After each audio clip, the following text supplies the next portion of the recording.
Good morning to everyone. This is Deepika Yadav, and today I will be discuss about the again psychiatric, and today our topic is the ECT, electroconvulsive therapy, जिसके बारे में आज हम detail में इसके बारे में हम पढ़ेंगे. एंड देन इसके बाद psycho active substance abuse disorder, इसके बारे में हम आज डिस्कस करेंगे. And at the last crisis intervention. तो ये तीन चीज़ों के बारे में आज मैं आपको बताऊंगी. तो let's start the first ECT, electroconvulsive therapy जिसको बोलते हैं.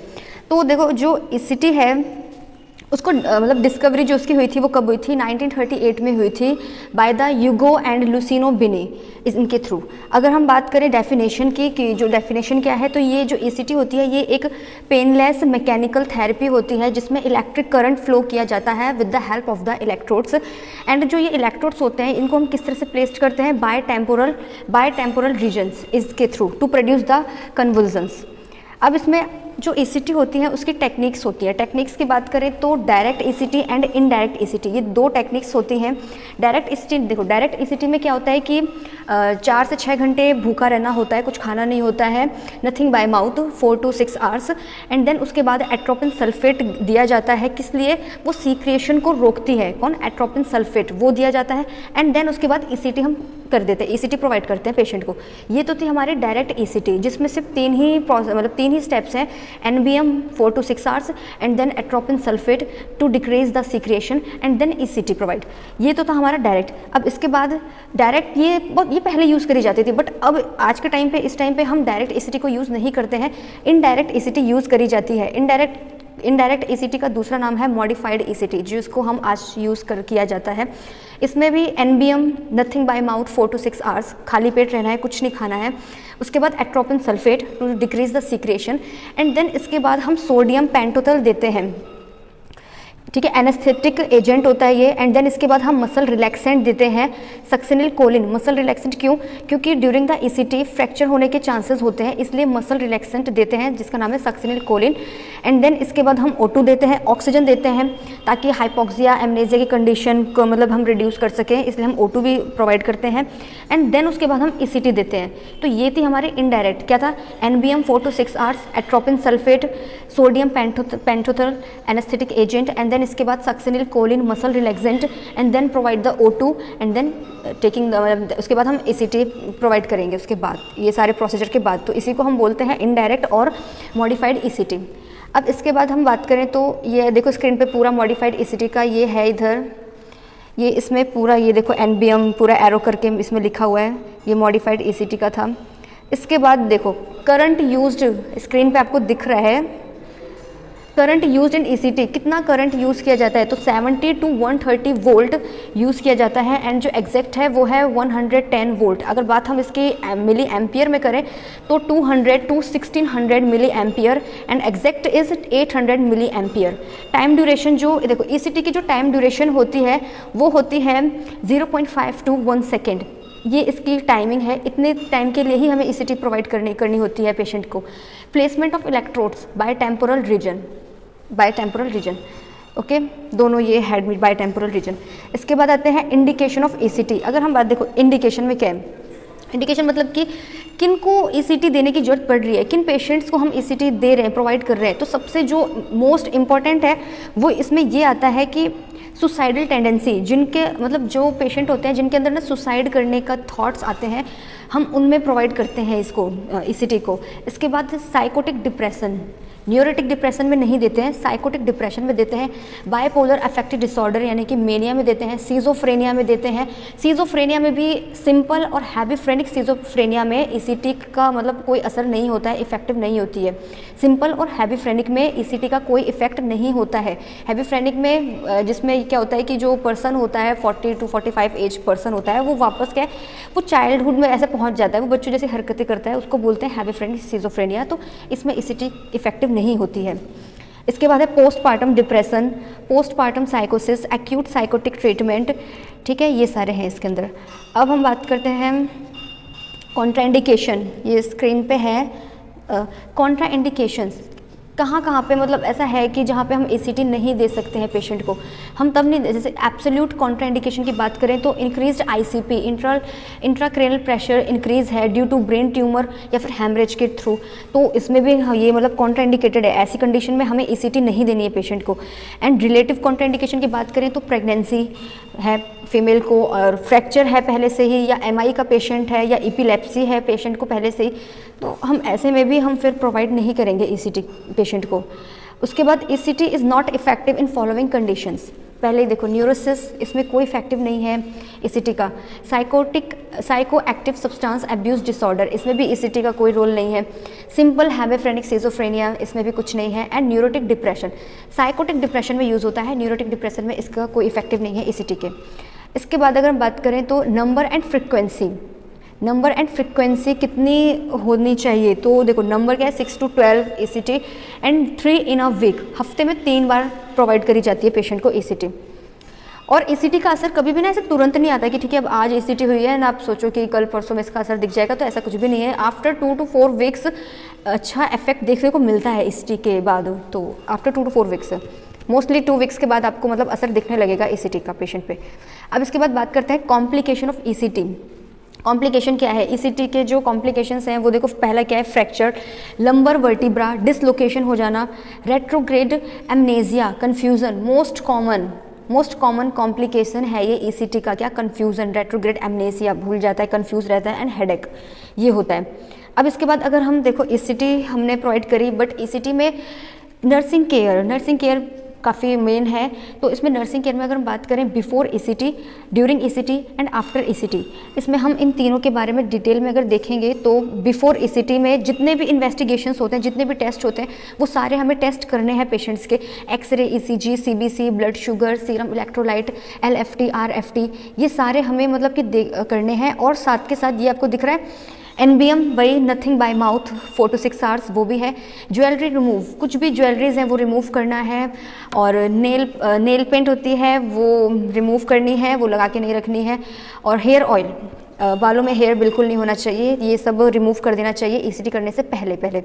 इसके बाद अगर हम बात करें तो ये थी बिफोर ECT। अब हम बात करेंगे ड्यूरिंग ECT, जिस टाइम पे ECT हम प्रोवाइड कर रहे हैं पेशेंट को, उस टाइम पे हम क्या करेंगे। सबसे पहला है तो सुपाइन पोजीशन देंगे पेशेंट को, उसके बाद हम ड्रग एडमिनिस्टर करेंगे, फिर माउथ गैग किस लिए, ताकि टंग बाइट ना हो, इसलिए mouth gag, put up pillow, restrain and observation, and then observation करना है, ठीक है।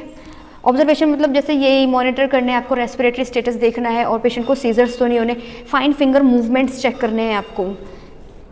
इसके बाद हम बात करते हैं after ECT।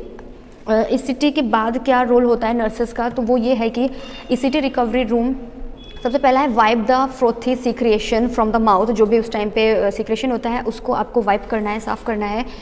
Side lying position देनी है, रीओरिएंटेड कराना है पेशेंट को, तो जैसे मतलब उसका नाम पूछा आपने, और मतलब जो भी आप उससे रिलेटेड जो भी आपको पूछना हो, ये देखने के लिए कि उसको मतलब उसको सब याद है या नहीं है, या मतलब कुछ ऐसे डिस्टर्बेंस तो नहीं हो गई ज़्यादा कुछ भी थॉट में या कुछ भी, तो एक बार उसको रीओरिएंटेड कराया जाता है पेशेंट को।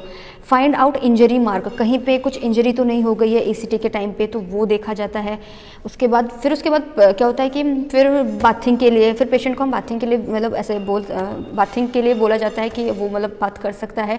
बाथिंग के बाद ब्रेकफास्ट किया, उसके बाद allow the patient of activity of daily living, फिर अब डेली लिविंग की उसकी जो भी एक्टिविटीज़ हैं वो उसके बाद अपना नॉर्मली वो करता रहता है, ये था इसमें।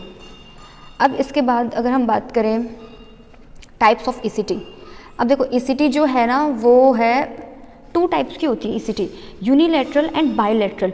यूनिलैटरल में क्या होता है, ये दिख रहा है आपको स्क्रीन पे, non dominant area of brain, ठीक है, मतलब कि if right handed person then right side on the brain, and if the left handed person then left side of the brain use करते हैं। यूनिलैटरल ECT में ये होता है। अगर हम बायलैटरल ECT की बात करें तो सबसे ज़्यादा मोर इफेक्टिव और मोस्ट यूजेबल ECT होता है, और ये बाय टेम्पोरल रीजन यूज़ करते हैं। इसके बाद लेकिन जो यूनिलैटरल ECT है ना, उसमें ये होता है कि रेट्रोग्रेड एमनेजिया और कन्फ्यूज़न के चांसेस मतलब कम होते हैं यूनिलैटरल ECT में। अब मैकेनिज्म ऑफ एक्शन की अगर हम बात करें कि अभी तक हमने देखा एसीटी, मतलब एसीटी प्रोवाइड करी पेशेंट को, सिजोफ्रेनिया वालों को, सुसाइडल टेंडेंसी बहुत ज़्यादा है तो हमने प्रोवाइड करी। अब इसका काम, मतलब एसीटी काम कैसे करती है, तो मैकेनिज्म ऑफ एक्शन क्या है एसीटी का, तो दो के देखो, मैकेनिकल थ्योरी है और एक केमिकल थ्योरी है, ठीक है। मैकेनिकल थ्योरी में आती है ब्रेन वेव थ्योरी आती है, और केमिकल थ्योरी में आते हैं balance the level of neurotransmitters आते हैं। मैकेनिकल थ्योरी में क्या होता है कि जो एबनॉर्मल बिहेवियर होता है, या मतलब एबनॉर्मल ब्रेन वेव्स जो होती हैं उनको वो नॉर्मल ब्रेन वेव में कन्वर्ट कर देता है। ये था ब्रेन वेव थ्योरी। एंड अगर हम बात करें केमिकल थ्योरी, तो इसमें क्या होता है, जो न्यूरोट्रांसमीटर्स होते हैं जिनका इम्बैलेंस हो जाता है, उन न्यूरोट्रांसमीटर को बैलेंस करने में हेल्प करती है with the help of ACT. तो ये थे इसके। And most common ACT young female 70%, सबसे ज़्यादा एसीटी यंग फीमेल्स में दी जाती है 70%। डेथ जो रेशियो है वो है 4 in 1 lakh पर्सन एसीटी, ठीक है। तो ये तो था एसीटी के बारे में पूरा जो हमने अभी तक पढ़ा है। आई होप आपको समझ में आया होगा। तो उसके बाद अगर हम अब जो हमारी नेक्स्ट टॉपिक है, नेक्स्ट यूनिट है psychiatric emergencies and crisis intervention, जिसमें हम पहले बात करते हैं साइकेट्रिक इमरजेंसी। साइकेट्रिक इमरजेंसी एक एक्यूट डिस्टर्बेंस है बिहेवियर में, थॉट में, mood of patient which is अगर जिसको हम ट्रीट नहीं करेंगे तो मे लेड टू हार्म, वो हार्म कॉज करेगा आइदर टू द इंडिविजुअल और to the other in the environment. ये था क्राइसिस इंटरवेंशन, ठीक है। इसके बाद आते हैं डेफिनेशन, एक प्रॉपर डेफिनेशन जो है साइकेट्रिक इमरजेंसी की, वो ये है कि psychiatric emergency differs from other medical emergencies in that the danger of harm to the society is also taken into account. It may arise due to patients mental state, patients relatives और due to environment causes, ठीक है। अब जो है इसमें classification, जो psychiatric emergency है अगर हम उसकी क्लासिफिकेशन की बात करें तो जिसमें है 5 है हमारे क्लासिफिकेशन इसके अंदर, साइकेट्रिक इमरजेंसी के अंदर। पहला है सुसाइडल, दूसरा है स्ट्रेस, तीसरा है ग्रीफ, फोर्थ है क्राइसिस एंड फिफ्थ है ओवर एक्टिविटी या फिर आप उसको वायलेंस, ठीक है। सुसाइडल मुझे नहीं लगता कि मुझे बहुत ज़्यादा एक्सप्लेन करने की जरूरत है, इसको आप खुद से भी पढ़ लेंगे तो काफ़ी अच्छे से आप कर लेंगे। तो सुसाइडी में वही है कि वंस आउट टू किल, ये थे। वार्निंग साइन क्या है सुसाइड के, अगर हम वार्निंग साइन की बात करें तो change in habit, eating habits में चेंजेस आ जाते हैं, चेंजेस इन स्लीपिंग हैबिट्स में, drug and alcohol use, neglect of personal care and appearance. Then इसके बाद आते हैं reduce attention and concentration and violent action, ये सब थे warning signs of suicide. Anti social behaviour होता है उनका, इनएबिलिटी टू टॉलरेट क्रिटिसिज्म, ठीक है, ये सब थे।